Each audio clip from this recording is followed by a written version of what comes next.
Desmond's Flicks is made possible by the incredible support from the Patreon community. If you'd like to help support the channel and keep it going, consider becoming a Patreon today. Link is in the description below. Plus, you'll gain access to awesome perks. Now, let's get into the video.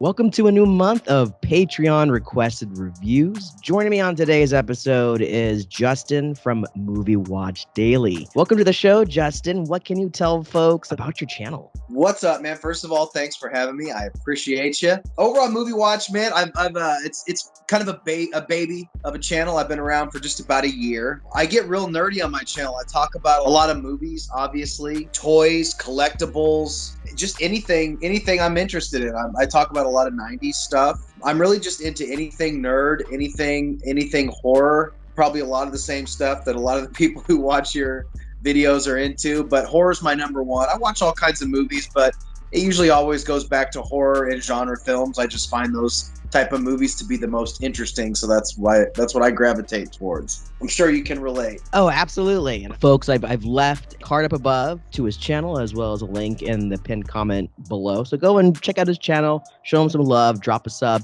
He's got some awesome content, and I'm super stoked to have you here because we've got a really awesome lineup of films. Folks, as usual, we will be going into full plot spoilers for all three films. And speaking of our three films, we'll be discussing The Innocents from 1961, Young Frankenstein from 1974, and finally Alien from 1979. So starting us off is our first film, which is The Innocents from 1961, which was directed by Jack Clayton and stars Deborah Kerr. The film is based on the Henry James story, The Turn of the Screw, which, as many of you know, was also adapted by Michael Flanagan into The Haunting of Bly Manor that was released last year. And the story follows a young governess for two children who becomes convinced that the house and grounds are haunted. So Justin, since you are the guest this month, what were your thoughts on the film? Well, this was an interesting, first of all, we got a really eclectic mix of movies here, which I dig, kind of all ends of the spectrum. And a couple of them, there's a couple of themes that kind of connect all three of these that we'll talk about that something just came into my head about all three we can talk about towards the end. But I actually really enjoyed this movie. The films from that era, honestly, movies like pre-1980 are a real blind spot for me. For whatever reason, I just never dug into a lot of those older movies, so this was really cool watching like one of those older classics. I saw it was a Criterion, a collection. That logo came up when I started watching it. This may have been like I don't know, maybe this is a hot take, or I shouldn't even be telling people this might be the oldest horror movie that I've really seen. I've seen older movies from this era, like, you know, like Disney movies and stuff like that. But seeing an actual really like dead serious thriller from this era was really interesting for me to watch. So I'm actually really appreciative that we watched this. And overall, I really, really dug the movie. A lot of the standouts for me that I wasn't expecting was all like, there's really interesting camera work in this movie. There's a lot of camera movement and a lot of camera tricks that they use, like to show the ghosts in a unique and interesting way that like looked really good. The acting was great. The dialogue is great. The costumes and the setting, the manor itself looked absolutely beautiful. I ended up really enjoying this movie, honestly, more than I thought I was going to. I really did like the movie. I have a couple qualms with the ending that we can go into. I'm curious to what you're going to think about the ending, which was a little ambiguous, I guess, to say the least. But all in all, I really enjoyed the movie. I had a feeling that I would like it, but I wasn't expecting to like it as much as I did. I really got into it. Seeing Bly Manor and then seeing this, you can see where Michael Flanagan was inspired by this film with some of the shots that he chose. Sure. Like when we're seeing, was his name Quint? The shots of him were very similar to what Mike Flanagan did in Bly Manor. Some of the shots of the woman who drowned herself in the lake, like very similar shots. I loved that. It had that gothic feel to it. The kids were great. They were really believable. I mean, the entire cast was great.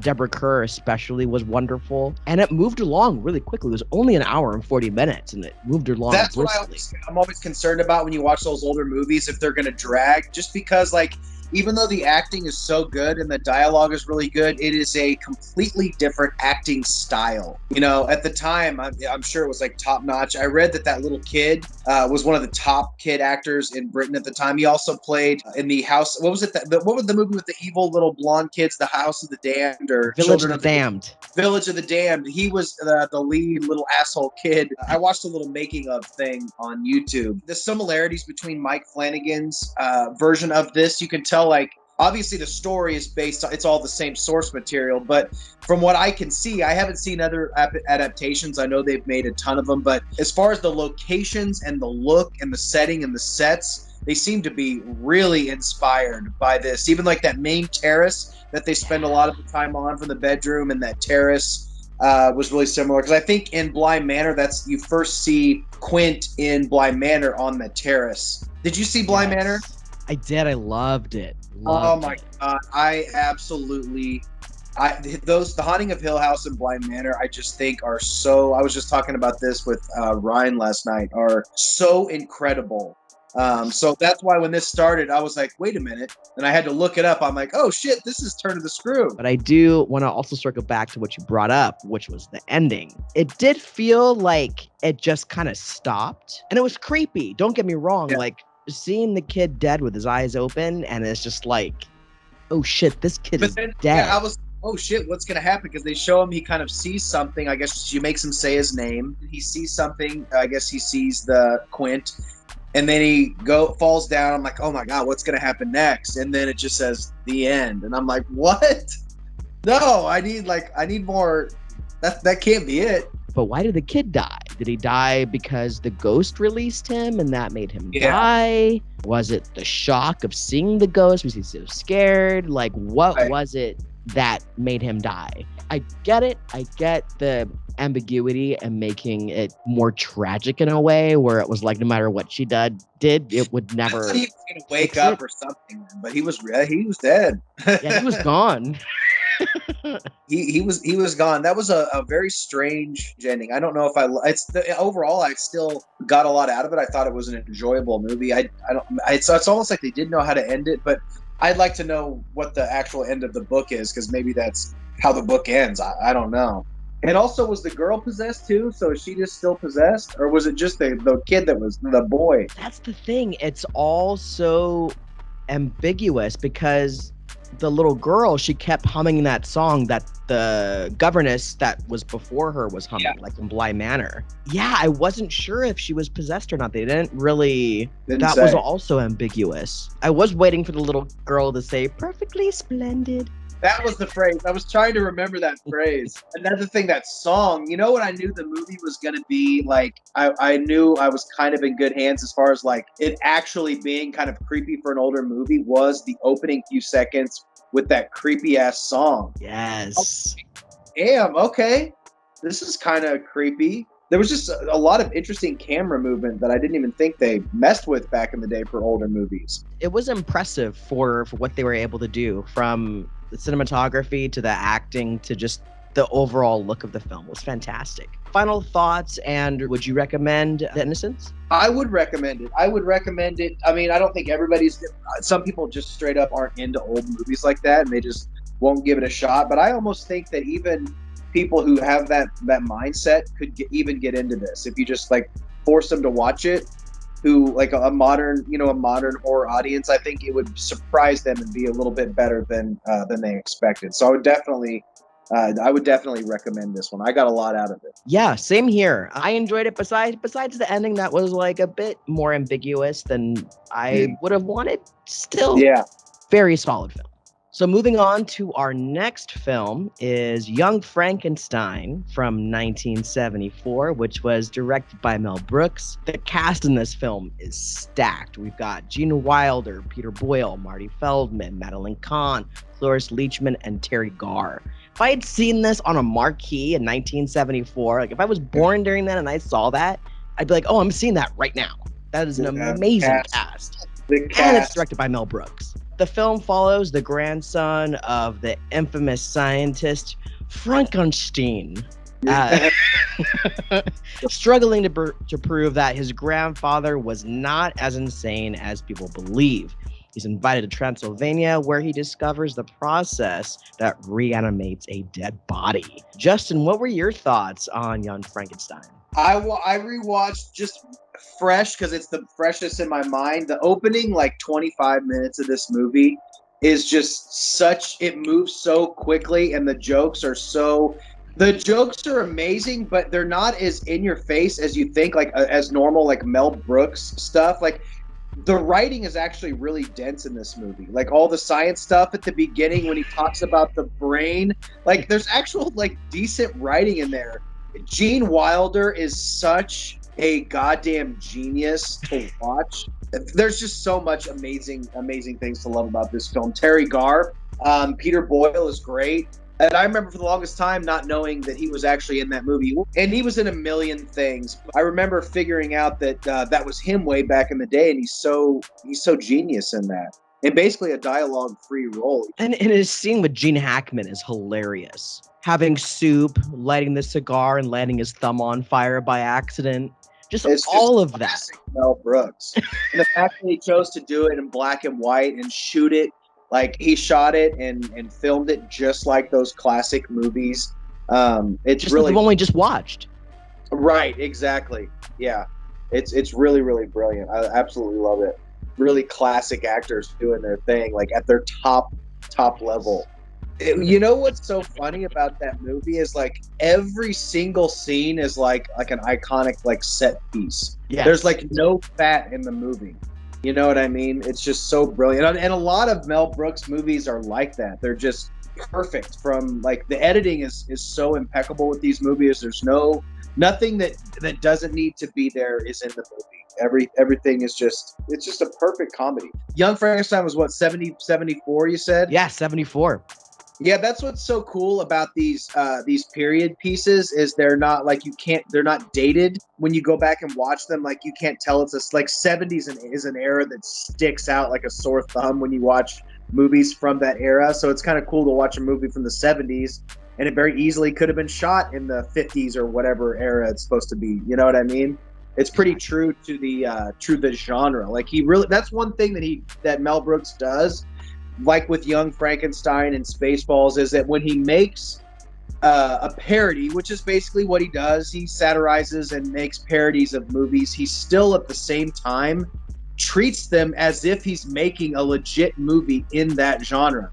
When he made Spaceballs, he treats it like he's making a freaking legit, sci-fi movie of the era with great special effects and good set design. It just so happens that it's filled with ridiculous jokes, and just I was noticing when they first enter the castle, and what's the lady who has the candles and she's leading them up? Frau Blucher. Yeah, she's great. It looks beautiful though. The sets are great. The costumes are great. I think he has a lot of respect for the films that he lampoons and stuff. He really does. Oh yeah, you can tell that he absolutely loves these films and that the genres that they're based on. I want to talk a minute about Cloris Leachman because she recently passed earlier this year, and she was Frau Blucher. Was that she's playing her? See, I don't even know if I knew that. Yeah, it's Cloris Leachman. That's wild. Yeah. I did not know that was her, to be honest with you. That's wild. Marty Feldman as Igor. Not Igor. Igor. Igor. Yeah. Yeah. Does he really look like that? Is his eyes all crazy like that? He makes them pop out. I've seen photos where he pops his eyes out. he pops them out like that? Yeah. That's insane. I think that it's pretty safe to say that we both recommend this, but 100%. What are your final thoughts and your recommendation on this one? You know what I love about this movie, and this is kind of going back to some of my similar thoughts about The Innocents, is watching a movie like this. If you watch modern comedies, especially in the early 2000s, when the idea of a comedy was to go as far as possible, to be as disgusting as possible, to be the most obscene as you possibly can. When you watch a movie like this, you could realize things can be funny without somebody drinking jizz in American Pie. You know what I mean? Right. You can just have nice, innocent, fun comedy, and it can be just as funny, if not funnier, than a lot of modern comedies. And they also are timeless. You know what I mean? This movie will be funny. All of Mel Brooks' funny movies will be funny 25 years from now, just like they are 50 years from when they were made. I would absolutely recommend this movie. It's just, I love these classic movies. They never get old. Couldn't agree more. I mean, this is a movie. So my dad passed a few years ago, and this was one of his favorite movies. And we used to watch this all the time growing up. So I have a lot of wonderful memories about this film. It's like it's one of those films that makes you feel good when you watch it, because it's like you said, it's just pure fun. There's nothing mean about it. It's just pure fun and silliness, and really paying homage to those universal monsters from the 1950s. It's broad enough for kids to have a good time with, like if you're too young for the jokes, and then if you're a little bit older, there's a lot of like stuff for adults that will go right over kids' heads. So it's kind of like an all ages kind of a deal. So that makes sense that was like a bonding thing for you and your dad to watch at different ages and stuff. That's awesome. It's a timeless classic. Our last film is Alien from 1979, which was directed by Ridley Scott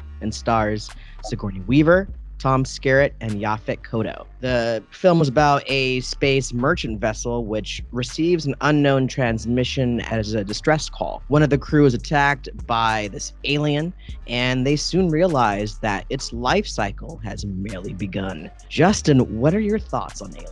Alien and the Alien franchise is one of it's in my top 5 like franchises ever. I own every single movie, even the later ones. I love Prometheus. I love Covenant. I love everything to do with the Alien franchise. I absolutely love Alien. And I actually had watched this not too long ago. It popped up on my recommendations on Amazon or something, wanted me to watch that movie, and I popped it in again. I love Alien. You have the amazing cast. Sigourney Weaver is amazing. She's like the original, like just female badass empowerment character of all time. She's just amazing. It's got an amazing story. The sets, the design of the alien is absolutely incredible. Everything about the film is just amazing. What year was it again? Was it 79, you said? 79.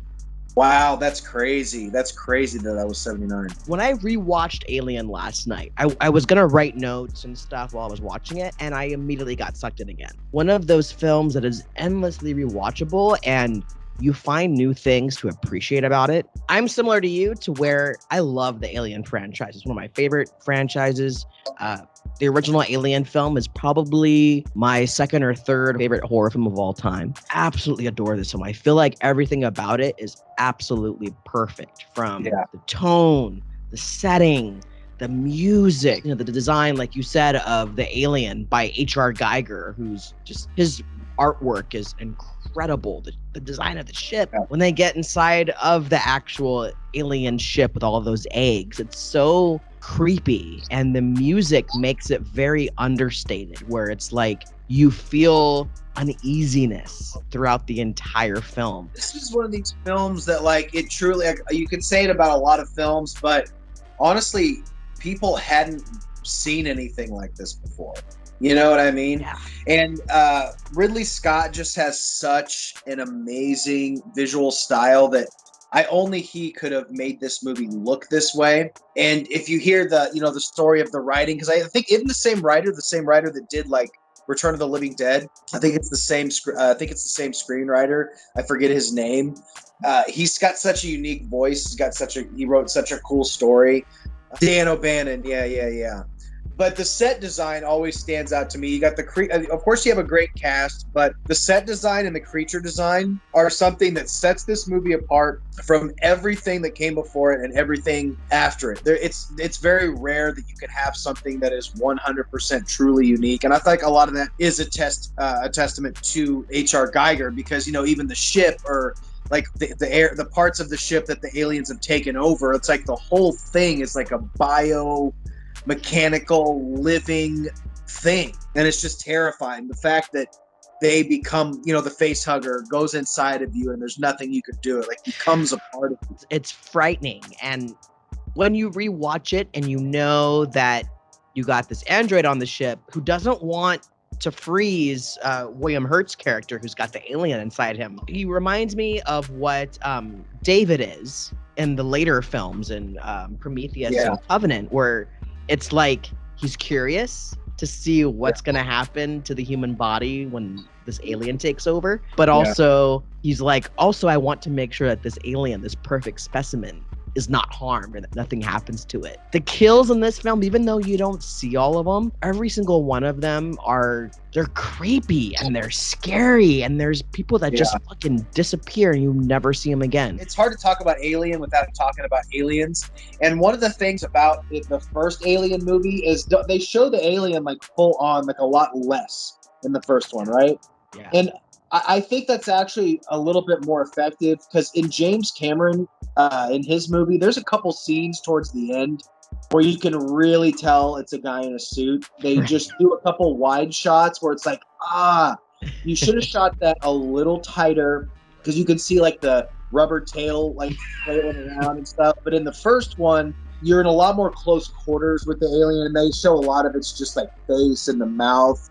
And it's just really, really it's really, really terrifying. I think that's one of the advantages the first movie has over the second one is that it's just the alien is a little bit more mysterious in the first one, and I really dig that. And also the way that it like hides within the environment of the ship, whether it's up in the chains and you can kind of see it hanging around up there. Like I didn't notice that for years until I saw it on Blu-ray, and it was like it blew my mind seeing like that new release on Blu-ray where it's like, holy shit, the alien is fucking up there.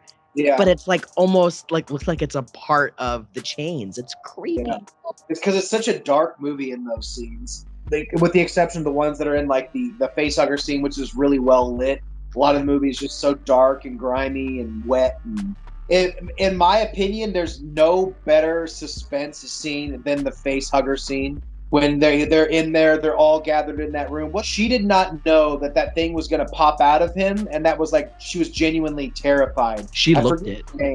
The chest burster scene in that little laboratory room, it doesn't get better than that for the suspense. And when he finally pops out of there, which speaking of Spaceballs, he actually went back to reprise his role for that. But I love that scene. It's so incredible. Yeah, the special effects, they're a little dated, but I still think they look pretty goddamn good. And that was pretty decent. There's pretty decent gore in that movie. Like I haven't seen a lot of movies, like I said, pre-1980s, but that was pretty gory for a late 70s flick. That shit really didn't start popping off until like 79, 78 in those type of movies. So. And it was like, even though it was in space, it felt realistic. It feels like a realistic film. I really love how the cast talk to one another. They all seem like they have worked together for a very long time. For you, what would you say your recommendation and your final thoughts are on Alien? Sigourney Weaver, the performances, the practical effects, the suspense, the creature design, the cinematography. I mean, it's just one thing after another that makes the movie the classic that it is. The poster in space. What is it? In space, no one can hear you scream or whatever it is. It's so good. It's just iconic, man. Absolutely, I highly recommend. I mean, I'm gonna echo everything you said, and yes, I love Aliens. As a kid, Aliens was my favorite over Alien. As I've gotten older, I like Alien a little bit more because of the suspense, the sheer terror of it, and the one alien against a group of people who were basically truckers. They have no training to fight this fucking thing. But then Aliens is awesome because James Cameron can make amazing action movies with really cool characters, awesome practical effects, and still inject horror in there. I love this film. It's after The Shining, it's my third favorite horror film. The Thing is my all-time favorite. Well, that was our 3 movies. Thank you guys all again for continuing to support the channel and for sending in your requests. Much appreciation to you guys. And thank you again to Justin for joining me today. Thank you so much, man. This was so much fun. Be sure to go check out his channel. Again, I left a pinned comment down below and a card up above. And thank you all for joining us for another episode of Patreon Reviews. And we'll see you next month.